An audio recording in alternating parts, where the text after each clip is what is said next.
Valla bu yeməkdir, içməkdir, paltardır, maşındır. Valla ötəri, keçici şeyler, ibtidai ehtiyaclardır. Allah bütün arzusunda olanlara qismət eləsin ki, nəhayət bizim gözümüz doysun və gedək bir görək nə var da aləmdə.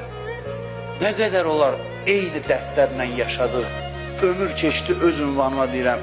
Yaxşı da bu yemək bir tikə hamıya verilir. İndi az, çox, eyni şeylərdir.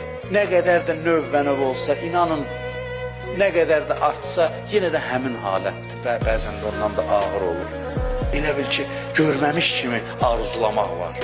Səhər durandan pul fikirləşəsən, axşama qədər səhər durandan, bunların hamısı insana yaraşmayan şeylərdir. Mən bunun bir əxlaqi, mənəvi tövsiyə kimi sizə danışmıram. Yəni, mənim sözüm budur ki, görüləsi gözəl səhnələr var. Görüləsi insan üçün Allah gözəl pərdə arxası məqamlar yaradıb, yerlər, mənzərələr yaradıb ki,